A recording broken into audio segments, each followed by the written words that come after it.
Hello, and welcome to Jumpman Gaming Reviews Goblin Harvest, The Mighty Quest. So I had a chance to preview Goblin Harvest, The Mighty Quest, and I gotta say I had a pretty good time. The setup for the game is fairly simple. I decided to, take a couple of the options. I wasn't sure exactly what they do, but I didn't want to play in the easiest mode like it recommended. So I decided to increase the map size and spawn additional goblin hordes and see what that did. Well, first of all, I apologize. It seems like the text comes in a little blurry. I'm going to try to read some of it to you. Chapter 1, in which a stable boy dreams of adventure. Once upon a time, a young boy from a poor family lived in the citadel, a mighty castle of white stone that lay in the southern forests of an ancient kingdom. He worked in the stables there, sweeping and cleaning the floors and grooming the horses, distracted always by dreams of escaping his drudgery to embark on a life of high adventure. How very unlikely that always seemed, and how the stable master chastised him for his lack of attention. So the game is basically divided up into two different modes. The first mode, you're a king. You get to control armies that are basically defending your kingdom from this advancing goblin horde. As this part of it, you draw some cards.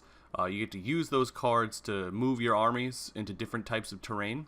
And then at the end of each turn, the goblin horde kind of advances forward. The strategy here is to advance your army into the goblin horde. When you do so, it kills the goblin for that particular tile. As I found out later on, that if you happen to leave an army right in front of a goblin horde, when they advance, they will kill your army instead. One of the parts of the game that was pretty neat was that there were actually cards that you could draw that had an area of effect. So one of the cards I drew was, it made all the marshes have fog, which actually just killed every goblin that was standing in a marsh, which was cool. Later on, if there was some way for me to know how many of those were in my deck, I could kind of figure out the percentages, and if I saw a bunch of goblins on a marsh, I could discard all my cards in an effort to try to draw it faster. The second mode for this game is kind of a text adventure. You play as a stable boy who wants to be a hero. You go through the text adventure basically by clicking on highlighted words.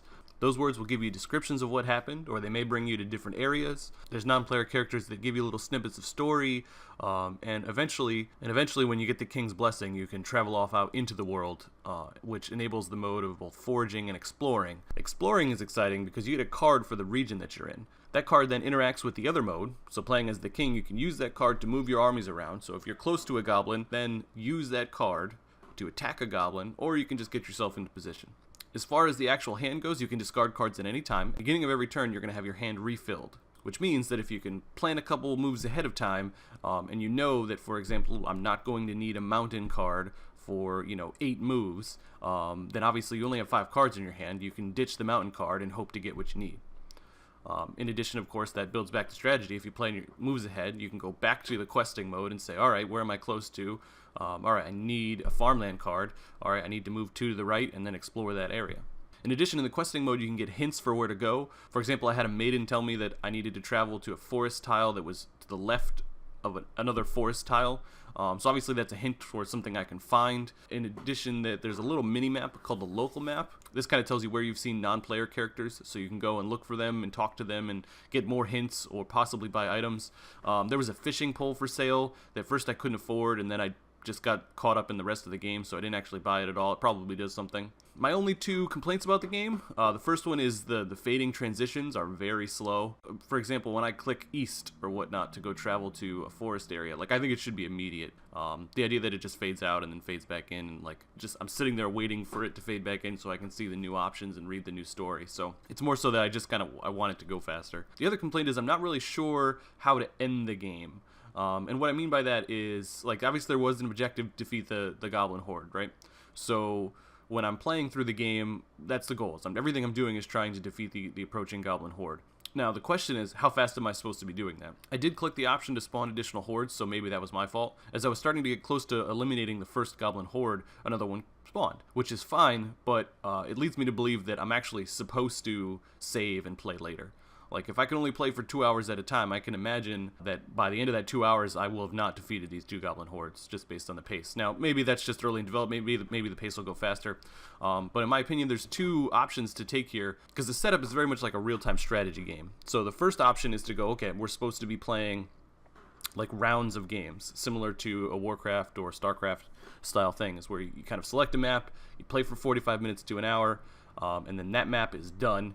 and then you can move on and play, replay that same map or restart a new game and set up new settings, right? So that's option one. The other option is that this actually plays out like a story-driven adventure game, where I'm actually supposed to only have one map, right? So I set up the game initially, and I go, all right, so now I'm ready to play for 12 hours. Like, yeah, I'm going to have to save and stop in between, but I'm actually going to play through all the acts of the story with just this one map. And I couldn't really tell which one the creator was going for, but that'll get fixed later.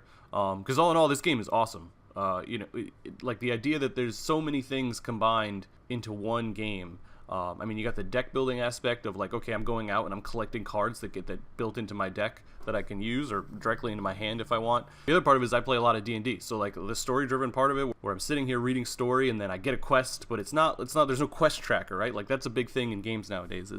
Is you click something and then it says, it almost doesn't matter what the person says. It's going to give you a quest that says, hey, you need to go to this tile, and then in other games, it's just going to say, here's this tile, and it's going to put a big glowing like stamp on it that says, hey, this is where you need to go.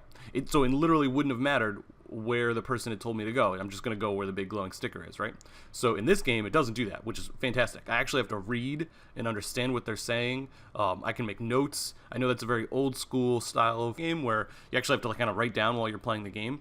But the pace of the game is fine, right? It's not actually real time. It's turn-based. So there's plenty of time to sit there and read and write down. And if the style of the game really is, okay, one match is going to take 12 hours, then it's completely fine. Ahead of time, you can mentally just jump into the game knowing like, okay, I'm not really trying to beat this fast. I'm trying to enjoy the story, which is great. It's something that a lot of games don't do nowadays. And then in addition, as you're traveling, you can collect items, and there's actually like a limit to the number of items you can carry, but not in a sense of squares. Like a lot of RPGs nowadays, they go, all right, you got 10 squares, you can fill those 10 squares.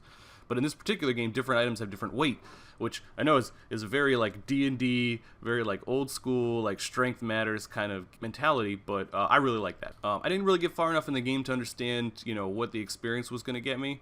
I did play through. I never actually got to the first experience level of 25.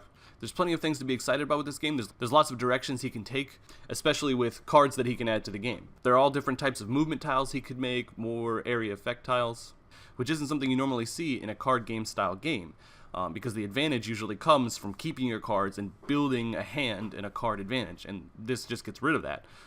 So the advantage becomes more like a deck builder game, where the idea is to get rid of your hand every turn, to kind of get the cards that you want. So there's a lot of areas that he can expand on there that would be really excited. So all in all, I'm definitely looking forward to see what else he can do with this game, and I'm definitely looking forward to the release. Thanks for watching.